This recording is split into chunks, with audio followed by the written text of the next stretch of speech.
ಸಕ್ಕರೆ ನಾಡು ಮಂಡ್ಯದಲ್ಲಿ ಮೇಲಿಂದ ಮೇಲೆ ನಾಲೆಯ ದುರಂತ ಜರುಗ್ತಾ ಇರುವ ಹಿನ್ನೆಲೆಯಲ್ಲಿ ನಾಲೆ ಬಳಿ ರಕ್ಷಣಾ ತಡೆಗೋಡೆ ವ್ಯವಸ್ಥೆ ಇಲ್ಲದಕ್ಕೇನೆ ಈ ದುರಂತಗಳು ನಡೆಯೋದಕ್ಕೆ ಕಾರಣ ಎಂಬ ಆಕ್ರೋಶಗಳು ಭುಗಿಲೆದ್ದಿವೆ. ತಡೆಗೋಡೆ ನಿರ್ಮಾಣದಲ್ಲಿ ಕೋಟಿ ನುಂಗ್ತಾ ಇದ್ರೂ ಕೂಡ ಅಧಿಕಾರಿಗಳು ಮೌನವಾಗಿದ್ದಾರೆ. ಯಾಕೆ? ಗುತ್ತಿಗೆದಾರರ ಜೊತೆ ಅಧಿಕಾರಿಗಳು ಹಾಗಿದ್ರೆ ಶಾಮೀಲಾಗಿ ಕಮಿಷನ್ ಅನ್ನ ಪಡೆದು ಮೌನವಾಗಿದ್ದಾರಾ ಎಂಬ ಪ್ರಶ್ನೆ ಕೂಡ ಮೂಡಿ ಬಂದಿರುವಂಥದ್ದು. ಇನ್ನು ದುರಂತದ ಬೆನ್ನಲ್ಲೇ ಕೆಆರ್ಪೇಟೆಯ ಹೇಮಾವತಿ ನಾಲಾ ಅಕ್ರಮ ಬಯಲಿಗೆ ಬಂದಿದೆ. ರಕ್ಷಣಾ ಕಲ್ಲುಗಳ ಹೆಸರಿನಲ್ಲಿ ಬರೋಬ್ಬರಿ 4.95 ಕೋಟಿ ವಂಚನೆಯ ಅಕ್ರಮ ಈಗ ಬೆಳಕಿಗೆ ಬಂದಿರುವಂಥದ್ದು. ಹೇಮಾವತಿ ಎಡದಂಡೆ ನಾಲಾ ವ್ಯಾಪ್ತಿಯಲ್ಲಿ ನಡೆದಿರುವ ರಕ್ಷಣಾ ಕಲ್ಲುಗಳ ಹೆಸರಲ್ಲಿ 4.95 ಕೋಟಿ ವಂಚನೆಯ ಅಕ್ರಮ ಬೆಳಕಿಗೆ ಬಂದಿದೆ. ಪಟ್ಟಣದ ಆರ್ಟಿಐ ಕಾರ್ಯಕರ್ತ ಜಯಣ್ಣ ಎಂಬುವವರಿಂದ ದಾಖಲೆ ಸಮೇತ ಗುತ್ತಿಗೆದಾರನ ಅಕ್ರಮವನ್ನ ಈಗ ಬಟಾಬಯಲು ಮಾಡಲಾಗಿರುವಂಥದ್ದು.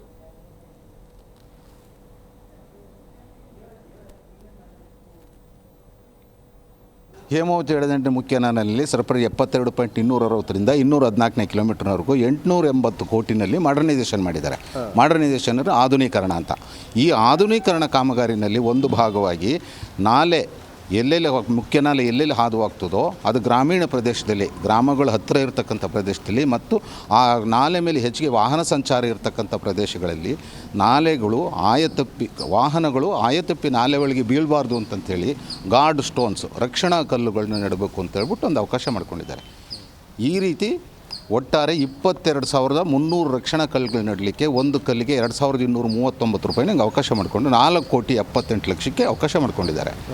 ಗುತ್ತಿಗೆದಾರರು ವಾಸ್ತವವಾಗಿ ಕಾಮಗಾರಿನ ಐಟಮ್ನ ಒಂದು ಕಲ್ಲೂ ಕೂಡ ನೆಟ್ಟಿಲ್ಲ. ಪೂರ್ತಿ 4,78,00,000 ಬಿಲ್ ಕ್ಲೈಮ್ ಆಗಿದೆ. ಇಲ್ಲಿ ಈಗ ಇತ್ತೀಚೆಗೆ ಏನಾಗ್ತಾಯಿದೆ, ಈಗ ಇವತ್ತು ಹೇಳ್ದಂಗೆ ವಿಸಿನಲ್ಲಿ 3 ಜನ ಸತ್ತೋಗಿದ್ದಾರೆ. ಕಾರಣ ಕೇಳಿದ್ರೆ ತಡೆಗೋಡೆ ಇಲ್ಲ, ಆಯತಪ್ಪಿ ಬಿದ್ದಿದ್ದಾರೆ. ಕಳೆದ ವರ್ಷ ಪಾಂಡುಪುರದ ಹತ್ರ ಇದೇ ವಿಸಿನಾಲೆಗೆ ಬಿದ್ದು ಒಂದು ಕಾರ್ನ ಸಂಪೂರ್ಣ ಕುಟುಂಬ ಸತ್ತೋದ್ರು. ಆಯತಪ್ಪಿ ಕಾರಣ ಕೇಳಿದ್ರೆ ತಡೆಗೋಡೆ ಇಲ್ಲ, ಆಯತಪ್ಪಿ ಬಿದ್ದು ಸತ್ತೋದ್ರು. ನೀರಾವರಿ ಇಲಾಖೆನ ನಿಷ್ಠುರ ಮಾಡೋದು, ಆಪಾದನೆ ಮಾಡಿದ ಕ್ಷಣದಲ್ಲಿ ಸತ್ತವರಿಗೆ ಸಂತಾಪ ಸೂಚಿಸೋದು, ಸರ್ಕಾರದಿಂದ ಪರಿಹಾರ ಕೊಡೋದು, ಇಷ್ಟು ಹೊರತು. ಈ ಕುರಿತಾಗಿ ನಮ್ಮ ಪ್ರತಿನಿಧಿ ರಾಘವೇಂದ್ರ ಇನ್ನೂ ಹೆಚ್ಚಿನ ಡೀಟೇಲ್ಸ್ ಕೊಡಲಿದ್ದಾರೆ. ರಾಘವೇಂದ್ರ, ಆರ್ಟಿಐ ಕಾರ್ಯಕರ್ತ ಜಯಣ್ಣ ಎಂಬುವವರು ಸದ್ಯ ದಾಖಲೆ ಸಮೇತ ಗುತ್ತಿಗೆದಾರರ ಅಕ್ರಮವನ್ನ ಇಲ್ಲಿ ಬಟಾಬಯಲು ಮಾಡಿದ್ದಾರೆ. ಬರೋಬ್ಬರಿ ನಾಲೆಯ ಹೆಸರಲ್ಲಿ ಅಂದರೆ 4.95 ಕೋಟಿ ವಂಚನೆ ಮಾಡಲಾಗಿದೆ ಎಂಬ ಗಂಭೀರ ಆರೋಪ ಇದು. ಈ ಬಗ್ಗೆ ಇನ್ನೂ ಹೆಚ್ಚಿನ ಡೀಟೇಲ್ಸ್. ಮೇಲಿಂದ ಮೇಲೆ ನಾಲೆ ದುರಂತಗಳು ಸಂಭವಿಸಿ ಹಲವು ಜನರ ಪ್ರಾಣಗಳು ಹೋಗ್ತಾ ಇರುವಂಥದ್ದು. ಇಂತಹ ಸಂದರ್ಭದಲ್ಲಿ ಇದೀಗ ಏನು ನಾಲೆಗೆ ಈ ಒಂದು ದುರಂತಗಳು ಸಂಭವಿಸಲಿಕ್ಕೆ ಕಾರಣ ಏನಂದ್ರೆ ಅಲ್ಲಿ ಮುಖ್ಯವಾಗಿ ತಡೆಗೋಡೆ, ರಕ್ಷಣಾ ತಡೆಗೋಡೆ ಇಲ್ಲದೆ ಇರುವಂಥದ್ದು. ಈ ನಿಟ್ಟಿನಲ್ಲಿ ಈ ರಕ್ಷಣಾ ತಡೆಗೋಡೆ ಇಲ್ಲದೆ ಕಾರಣಕ್ಕಾಗಿ ಜಿಲ್ಲೆಯಲ್ಲಿ ಹಲವಾರು ಇಂತಹ ಅಪಘಾತಗಳು ಮೇಲಿಂದ ಮೇಲೆ ಸಂಭವಿಸ್ತಾ ಇವೆ. ಇಂತಹ ಸಂದರ್ಭದಲ್ಲಿ ಬರೀ ಜಿಲ್ಲಾಡಳಿತ ಅವರಿಗೆ ಸಂತಾನ ಸೃಷ್ಟಿ ಅವರಿಗೆ ಪರಿಹಾರವನ್ನು ಕೊಡುವಂತ ಕೆಲಸವನ್ನ ಮಾಡ್ತಿದೆ ಹೊರತು ಈ ಒಂದು ನಾಲೆ ತಡೆಗೋಡೆಯ ನಿರ್ಮಾಣಕ್ಕೆ ಕ್ರಮಕ್ಕೆ ಮುಂದಾಗ್ತಲ್ಲ. ಜೊತೆಗೆ ನಾಲೆ ತಡೆಗೋಡೆ ನಿರ್ಮಾಣದಲ್ಲಿ ಭಾರಿ ಅಕ್ರಮಗಳು ನಡೀತಾ ಇದ್ರು ಕೂಡ ಜಿಲ್ಲಾಡಳಿತ ಮತ್ತೆ ಏನು ಸರ್ಕಾರದ ಅಧಿಕಾರಿಗಳಿಂದ ಏನೀಗ ಈ ಒಂದು ಪ್ರಕರಣದಲ್ಲಿ ವಂಚನೆಗಳ ವಿರುದ್ಧ ಏನು ಗುತ್ತಿಗೆದಾರರೊಂದಿಗೆ ಕೈ ಜೋಡಿಸ್ತಾ ಇದ್ದಾರೆ ಅನ್ನೋ ಆರೋಪವನ್ನು ಕೂಡ ಈಗ ಕೇರ್ಪೇಟೆ ಪಟ್ಟಣದ ಆರ್ಟಿಐ ಕಾರ್ಯಕರ್ತ ಜಯಣ್ಣ ಮಾಡ್ತಿರುವಂತದ್ದು. ಕೇರ್ಪೇಟೆ ತಾಲೂಕು ವ್ಯಾಪ್ತಿಯಲ್ಲಿ ಹರಿಯುವಂತಹ ಹೇಮಾವತಿ ಎಡದಂಡೆ ನಾಲೆಯಲ್ಲಿ ಸುಮಾರು ಏನು ರಕ್ಷಣಾ ತಡೆಗೋಡೆಯ ಹೆಸರಿನಲ್ಲಿ 4.95 ಕೋಟಿ ರೂಗಳನ್ನ ಗುತ್ತಿಗೆದಾರರು ಯಾವುದೇ ಕಾಮಗಾರಿಯನ್ನ ಮಾಡದೇನೆ ಕೂಡ ನುಂಗಿ ಹಾಕಿದ್ದಾರೆ ಅನ್ನೋ ಪ್ರಕರಣವನ್ನ ಈಗ ದಾಖಲೆ ಸಮೇತ ಬಿಡುಗಡೆ ಮಾಡಿದ್ದಾರೆ. ಏನು ಹೇಮಾವತಿ ಎಡದಂಡೆ ನಾಲೆ ಕೇರ್ಪೇಟೆ ತಾಲೂಕಿನಲ್ಲಿ ನಡೆಯುತ್ತೆ. ಈ ಒಂದು ಹೇಮಾವತಿ ನಾಲೆಯ ಎಡದಂಡೆ ನಾಲೆಯ ಆಧುನೀಕರಣದ ಹೆಸರಲ್ಲಿ ಸುಮಾರು 2,800 ಕಲ್ಲುಗಳನ್ನ, ರಕ್ಷಣಾ ಕಲ್ಲುಗಳನ್ನ, ಅಂದ್ರೆ ನಾಲೆ ಪಕ್ಕದಲ್ಲಿ ಯಾವುದೇ ರೀತಿಯ ವಾಹನಗಳು ಬೀಳದೇ ಇರೋ ರೀತಿಯಲ್ಲಿ ತಡೆಗಳನ್ನು ನಿರ್ಮಿಸಲಿಕ್ಕೆ ರಕ್ಷಣಾ ಕಲ್ಲುಗಳನ್ನ ಹಾಕಿದ್ದೀವಿ ಅಂತ ಹೇಳಿ ಗುತ್ತಿಗೆದಾರ ಕೇವಲ ನಾಮಕಾವಸ್ಥೆಗೆ ತೋರಿಸಿ ಬಿಲ್ಲನ್ನ ಮಾಡಿ ಸುಮಾರು 4.95 ಕೋಟಿಗಳನ್ನ ಹೊಡ್ಕೊಂಡಿದ್ದಾನೆ. ಈ ಅವ್ಯವಹಾರ ನಡೆದಿದ್ರು ಕೂಡ ಯಾವುದೇ ರೀತಿಯಿಂದಲೂ ಕೂಡ ಇಲ್ಲಿನ ಅಧಿಕಾರಿಗಳು ಕ್ರಮ ವಹಿಸಲ್ಲ. ಯಾಕಂದ್ರೆ ಅಧಿಕಾರಿಗಳು ಕೂಡ ಈ ಒಂದು ಅಕ್ರಮದಲ್ಲಿ ಶಾಮೀಲಾಗಿದ್ದಾರೆ ಅನ್ನೋ ಆರೋಪವನ್ನ ಅವರು ಮಾಡ್ತಾ ಇದ್ದಾರೆ. ಜೊತೆಗೆ ಈ ಒಂದು ಪ್ರಕರಣದಲ್ಲಿ ಲೋಕಾಯುಕ್ತಕ್ಕೆ ನಾನು ದೂರು ಕೊಟ್ಟಿದ್ರು ಕೂಡ, ಲೋಕಾಯುಕ್ತ ದೂರು ಇದ್ರು ಕೂಡ ಏನು ಸದನಕ್ಕೆ ಭಾರಿ ನೀರಾವರಿ ಸಚಿವರಾಗಿರುವಂತಹ ಡಿ ಕೆ ಶಿವಕುಮಾರ್ ಯಾವುದೇ ಪ್ರಕರಣಗಳಿಲ್ಲ ಅಂತ ಹೇಳಿ ಸುಳ್ಳು ಮಾಹಿತಿಯನ್ನು ಕೂಡ ಸದನಕ್ಕೆ ಕೊಟ್ಟಿದ್ದಾರೆ ಅನ್ನೋ ಆರೋಪವನ್ನು ಕೂಡ ಮಾಡ್ತಿರುವಂತದ್ದು. ಮಧುಮಾಲ, ಥ್ಯಾಂಕ್ ಯು ರಾಘವೇಂದ್ರ ನಿಮ್ಮೆಲ್ಲ ಮಾಹಿತಿಗಾಗಿ.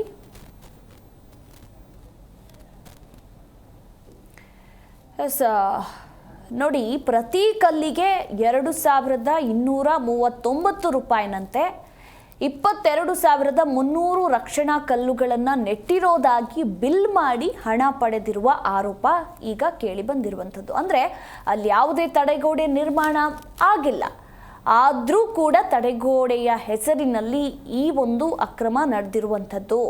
ಈ ನಾಲಾ ಭಾಗದ ವ್ಯಾಪ್ತಿಯಲ್ಲಿ ಯಾವುದೇ ರಕ್ಷಣಾ ಕಲ್ಲು ನೆಡದೇನೆ ಅಧಿಕಾರಿಗಳ ಜೊತೆ ಸೇರಿಕೊಂಡು ಹಣ ಬಿಡುಗಡೆ ಮಾಡಿಸಿಕೊಂಡಿರುವ ಅಕ್ರಮ ಜರುಗಿದೆ. ಈ ಅಕ್ರಮದ ಬಗ್ಗೆ ಲೋಕಾಯುಕ್ತದಲ್ಲಿ ದೂರು ಕೂಡ ನೀಡಲಾಗಿದೆ. ದೂರು ಕೊಟ್ಟಿದ್ರೂ ಕೂಡ ಯಾವುದೇ ಕ್ರಮಗಳಂತೂ ಆಗ್ತಾ ಇಲ್ಲ. ಹಾಗಿದ್ರೆ ಇದನ್ನ ಕೇಳೋದು ಯಾರು?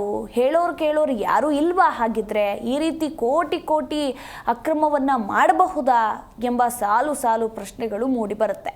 ಸಂಬಂಧಪಟ್ಟ ಅಧಿಕಾರಿಗಳೇ ಇದರಲ್ಲಿ ಶಾಮೀಲಾಗ್ಬಿಟ್ರೆ ಇನ್ನು ಯಾರನ್ನ ಪ್ರಶ್ನೆ ಮಾಡೋದು, ಯಾರನ್ನ ಕೇಳೋದು?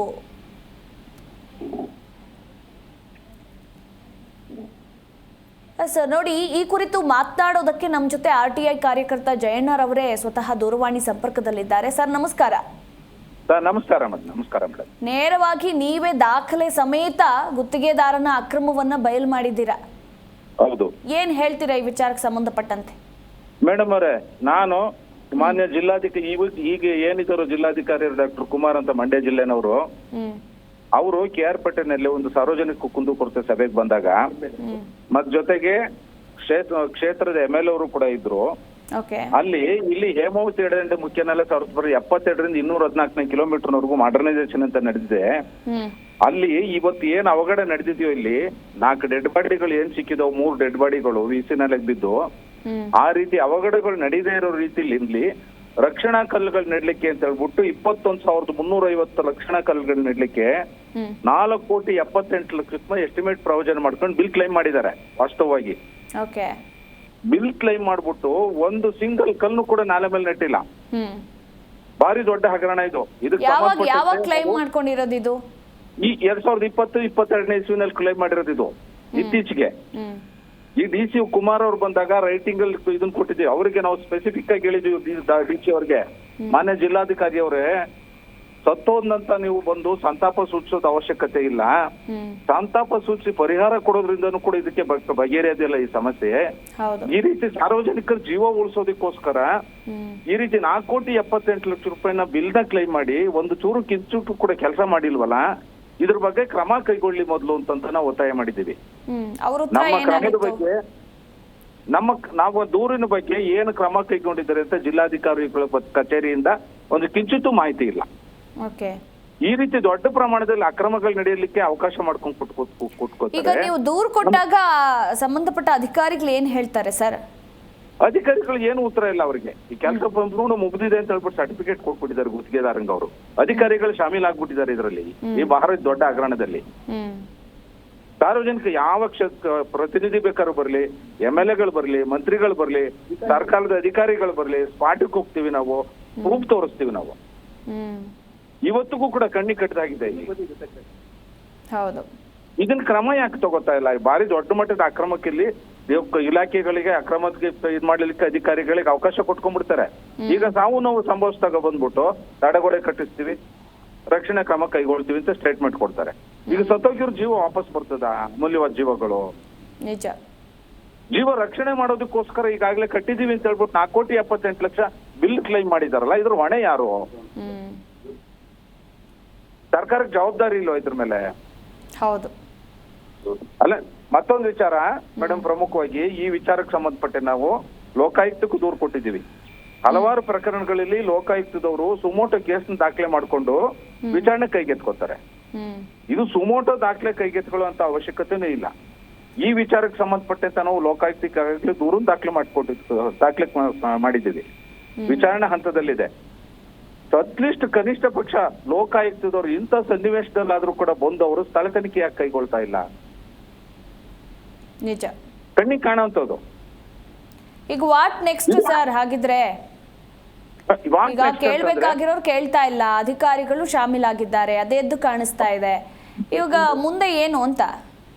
ಮುಂದೆ ಏನು ಅಂತಂದ್ರೆ ಇದ್ರ ಬಗ್ಗೆ ನೀವು ಈ ಸರ್ಕಾರದ ಅಂಕುಡೊಂಕುಗಳನ್ನ ತಿದ್ದೋದಕ್ಕೆ ಮಾಧ್ಯಮದವ್ರಿಗೆ ತಮಗೆ ಬಹಳ ಮಹತ್ತರವಾದ ಜವಾಬ್ದಾರಿ ಇದೆ. ನಮ್ ಕೆಲಸ ನಾವು ಮಾಡ್ತಾ ಇದೀವಿ ಸರ್. ಇದನ್ನ ನೀವು ಸರ್ಕಾರದ ಮಟ್ಟಕ್ಕೆ ಕೊಂಡೊಯ್ಬೇಕು. ನಾವು ಸರ್ಕಾರದ ಮಟ್ಟಕ್ಕೆ ತಗೊಂಡೋಗಿದೀವಿ, ನಾವೊಬ್ಬ ಜನಸಾಮಾನ್ಯರಾಗಿ ತಗೊಂಡೋಗಿದೀವಿ. ಜನಸಾಮಾನ್ಯರಾಗಿ ತಗೊಂಡೋಗಿರೋದಕ್ಕೆ ನಮಗೆ ಬೆಲೆ ಕೊಡ್ತಾ ಇಲ್ಲ. ಅವ್ರಿಗೆ ನಾವು ಕುತ್ತಿಗೆ ಪಟ್ಟಿ ಇಟ್ಕೊಂಡು ಕೇಳಲಿಕ್ಕೆ ಆಗೋದಿಲ್ಲ, ಅಥವಾ ಬೇರೆ ಅನ್ಯ ಭಾಷೆನಲ್ಲಿ ಕೇಳಲಿಕ್ಕೆ ಆಗೋದಿಲ್ಲ. ನಾವು ಒಂದು ಭಾಷೆನಲ್ಲಿ ಹೇಳಿದ್ವಿ ಸ್ಪೆಸಿಫಿಕ್ ಆಗಿ, ಸತ್ತೋದ್ಮೇಲೆ ಬಂದು ಸಂತಾಪ ಸೂಚಿಸ್ಬೇಡಿ, ಸಂತಾಪ ಸೂಚಿಸ್ಬಿಟ್ಟು ಪರಿಹಾರ ಕೊಡ್ಬೇಡಿ, ಅದರಿಂದ ಏನು ಸಿಗೋದಿಲ್ಲ. ಈಗ ಮಾಡಿರೋ ಈ ರೀತಿ ಅಕ್ರಮಗಳಿಗೆ ನೀವು ಕಡಿವಾಣ ಹಾಕಿ ಮುಂದಕ್ಕೆ ಅಟ್ಲೀಸ್ಟ್ ಅವರು ಈ ರೀತಿ ಅಕ್ರಮಗಳಾಗದಂಗೆ ಎಚ್ಚರಿಕೆಯಿಂದ ಕೆಲಸ ಮಾಡ್ತಾರೆ. Yes thank you sir, thank you so much Zee Kannada news ಜೊತೆ ಮಾತನಾಡಿದ್ದಕ್ಕಾಗಿ. ಈ ಕಡೆ ಅಂತೂ ಸರ್ಕಾರ ಗಮನ ಹರಿಸಲೇಬೇಕಾಗಿದೆ. ನಿಜ, ಸತ್ತೋದ ಮೇಲೆ ಬಂದು ಸಂತಾಪವನ್ನು ಸೂಚಿಸಿ ಪರಿಹಾರವನ್ನು ಕೊಡೋದ್ರ ಬದಲು ಆ ಸಾವು ನೋವುಗಳ ಆಗದಂತೆ ನೋಡ್ಕೊಳ್ಳಿ ಸಾಕು. ಈಗ ತಡೆಗೋಡೆ ನಿರ್ಮಾಣ ಆಗೇ ಇಲ್ಲ, ಆದರೂ ಕೂಡ ನಿರ್ಮಿಸಿದ್ದೀವಿ ಅಂತ ಹೇಳಿ ಕೋಟಿ ಅಕ್ರಮ ನಡೆಯುತ್ತೆ ಅಂತಂದರೆ ನಿಜಕ್ಕೂ ಕೂಡ ಇದರಲ್ಲಿ ಯಾರ್ಯಾರು ಶಾಮೀಲಾಗಿದ್ದಾರೆ ಎಲ್ಲರ ನಿಜವನ್ನ ಕೂಡ ಬಯಲಾಗಲೇಬೇಕು. ಸಂಬಂಧಪಟ್ಟ ಅಧಿಕಾರಿಗಳಿರಬಹುದು, ಹಾಗೆ ಸರ್ಕಾರ, ರಾಜ್ಯ ಸರ್ಕಾರ ಈ ಕಡೆ ಗಮನ ಹರಿಸಲೇಬೇಕು ಅಂತ ಜಿ ಕನ್ನಡ ನ್ಯೂಸ್ನ ಮನವಿ ಕೂಡ ಆಗಿದೆ.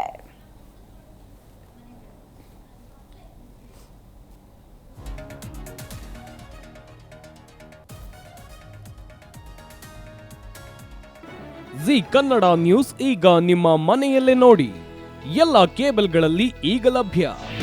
ನಿಮ್ಮ ನೆಚ್ಚಿನ ಜಿ ಕನ್ನಡ ನ್ಯೂಸ್ ಈಗ ಸನ್ ಡೈರೆಕ್ಟ್ ನಲ್ಲಿ number 292, Tata play number 1664, Jio TV number 1334, NXT digital number 30, in cable number 30, city networks 51, U digital number 162, GTPL number 17, Rockline telecommunications number 42, Shri Basaveshwara cable number 168, rural cable network 60, Vinayaka digital 57, Abhishek cable 821, city channel 53, Siddeshwara cable network 57, V4 digital Infotech 628, Surya digital networks 53, Gajanan digital number 836, Malnad infotech private limited number